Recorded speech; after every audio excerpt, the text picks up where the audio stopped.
de poder comprender y de poder tomar decisiones de acuerdo a los principios que tú dejaste para nuestra vida.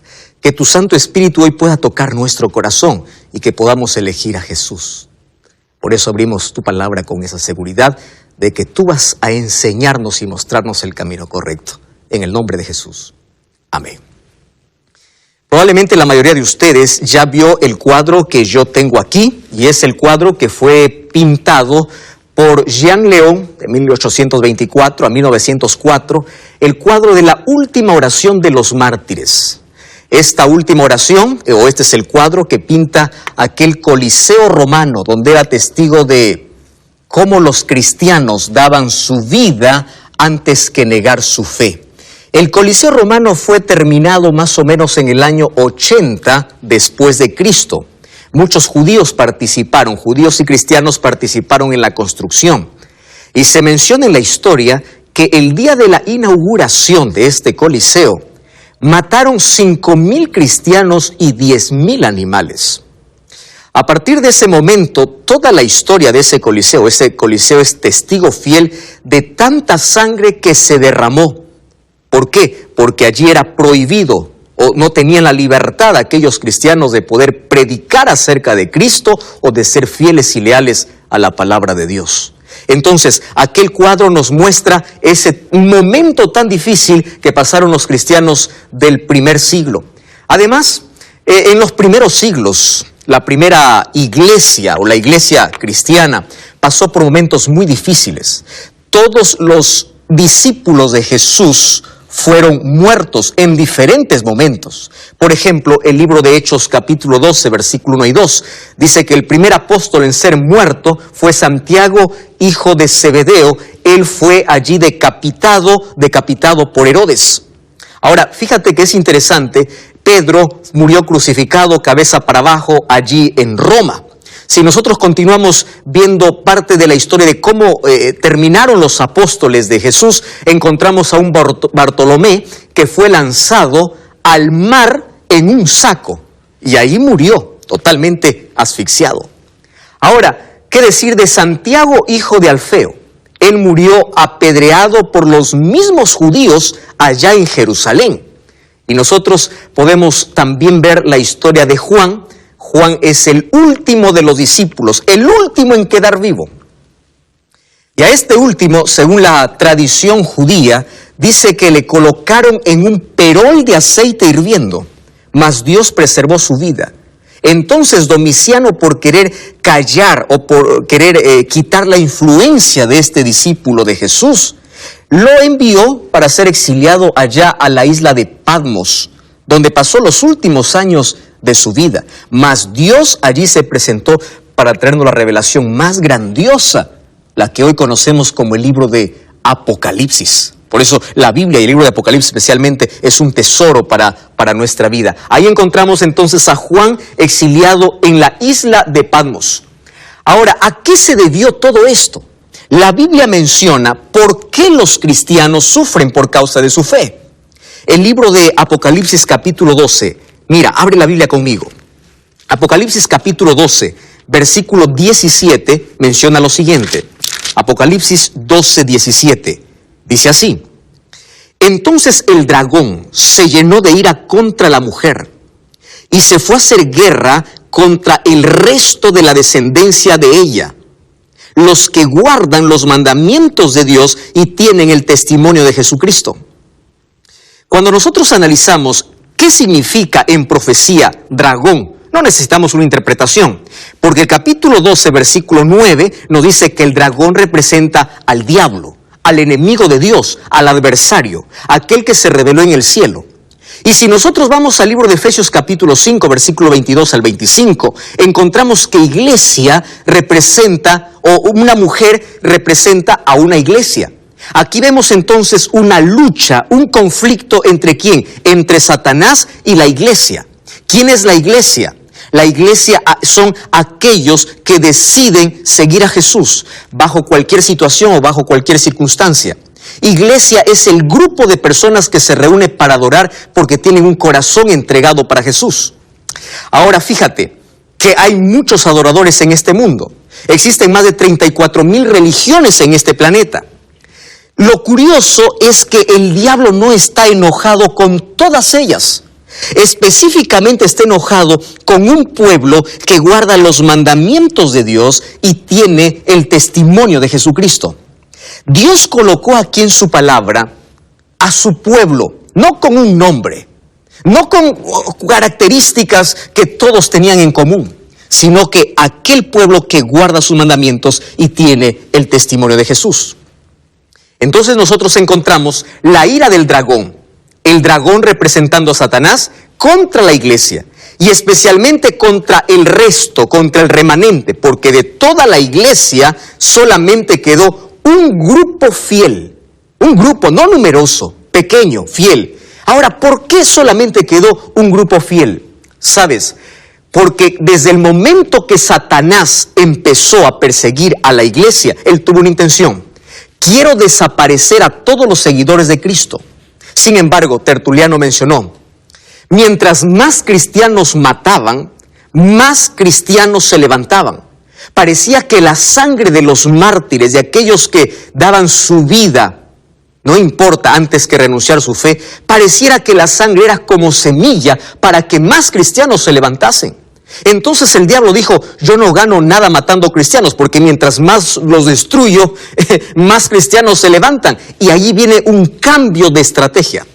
Y ese es nuestro tema de hoy. Ese cambio de estrategia se llamó apostasía. Pero antes quiero leer un texto maravilloso que está en este maravilloso libro que se llama En busca de esperanza. Probablemente tú lo recibiste como regalo. Mira lo que dice. La historia de la iglesia primitiva testifica del cumplimiento de las palabras del Salvador. Los poderes de la tierra y el infierno se unieron contra Cristo y contra sus seguidores. El paganismo vio que si el evangelio triunfaba, sus templos y altares serían barridos. Por tanto, reunió sus fuerzas para destruir la cristiandad. Entonces se encendieron los fuegos de toda persecución. Entonces, cuando Satanás vio que no podía o no lograba su objetivo cuando perseguía a los cristianos, él cambió de estrategia. Aunque Dios le dio un consejo en el libro de Apocalipsis 2:10 a la iglesia y dice, sé fiel a tus principios, sé fiel hasta la muerte, no importa si pierdes la vida por causa de mí, dice Jesús, porque yo te voy a dar la vida eterna. Ahora, ¿cuál es la estrategia que empleó el diablo? El diablo colocó tradiciones o introdujo tradiciones y empezó a corromper la verdad. ¿Qué significa eso? Mira lo que dice el libro de Apocalipsis capítulo 2, el versículo 11 o el versículo 14 y versículo 15. Apocalipsis 2, 14 dice, tengo unas pocas cosas contra ti. Tienes aquellos que retienen la doctrina de Balaam, aquellos que enseñan y aquellos que ponen tropiezo a mis hijos. Versículo 15. También tienes aquellos que retienen la doctrina de los nicolaitas, a los cuales yo aborrezco. Eran grupos que intentaron ya desde la iglesia primitiva romper el compromiso fiel a Dios y empezaron a traer por allí costumbres paganas. Sin embargo, nosotros conocemos por la historia que algo ocurrió en el año 313. Apareció un emperador llamado Constantino, y Constantino firmó un edicto que se llamó el Edicto de Milán, donde cesaba la persecución para todos los cristianos. Y a partir de ese momento, la iglesia perseguida empezó a tener favores. ¿Qué tipo de favores y qué tipo de privilegios? Ahora dejó de ser perseguida, tenía comodidad, solo que Satanás usó a estos grandes gobernantes ¿para qué? Para que a cambio de la libertad que le dan a los cristianos puedan aceptar todas las herejías que ellos traían. Todo el paganismo que él traía. Por eso es que la conversión de Constantino no fue una conversión sincera. Él trajo tantas costumbres, tantas cosas que hoy se practican y no tienen una base bíblica. Empezó a ingresar a partir del segundo siglo en adelante. Empezó a corromper la pureza de la verdad. Entonces, ¿qué cosa sucedió? El gran adversario trató de obtener por medio de astucia lo que no había logrado por medio de la fuerza. La persecución cesó y su lugar ocuparon las peligrosas tentaciones de la prosperidad temporal y los honores mundanos. Se indujo a los idólatras a aceptar parte de la fe cristiana mientras rechazaban las otras verdades esenciales. Entonces, el libro de Apocalipsis refleja que no toda la iglesia o no todos aquellos que dicen ser seguidores de Jesús son aquellos que están de parte de Jesús. Había un grupo de seguidores que prefirieron seguir tradiciones dadas o traídas del paganismo en lugar de colocar su fe y su fundamento sobre la palabra de Dios. Es por eso que en el libro de Apocalipsis capítulo 17 nosotros encontramos una iglesia que también dice adorar a Dios. Sin embargo, es llamada la Grande Babilonia, porque hay una confusión de creencias, filosofías, tradiciones mezcladas con la verdad. Y en el libro de Apocalipsis nosotros encontramos a otra iglesia, lo cual lo llama una iglesia apóstata, una iglesia infiel, una iglesia que dejó la pureza de la verdad y empezó a contaminar sus principios y sus creencias. En el libro de Apocalipsis nosotros encontramos dos pueblos. La iglesia verdadera, representada como alguien que está vestida de sol. Y en el libro de Apocalipsis capítulo 2 encontramos las características y cualidades que tiene esta iglesia. Y Apocalipsis 17 encontramos la iglesia falsa, una iglesia contaminada, una iglesia que empezó a colocar sus creencias en tradición antes que en la palabra de Dios. Ahora tú te preguntarás, ¿cómo se corrompió la fe? ¿Cómo fueron traídos algunos principios paganos para la iglesia? Entonces yo quiero que tú prestes atención, porque mira cómo Satanás con su astucia y su estrategia logró contaminar la pureza de la verdad. Sin embargo, el libro de Daniel capítulo 7 versículo 25 habla ya de un poder diabólico que se levantaría a través de todo el tiempo para poder contaminar o para poder quebrar ciertos principios divinos. Daniel capítulo 7 versículo 25 dice: entonces hablará palabras contra el Altísimo y pensará en cambiar los tiempos y la ley. ¿Sabes de qué está hablando? De un poder que se levantó en la Edad Media, específicamente a partir del año 538 después de Cristo. Este poder religioso que empezó a perseguir cristianos, este poder que abrió las puertas para la Santa Inquisición, este poder a quien llamaba herejes a quienes querían ser fieles a la palabra de Dios.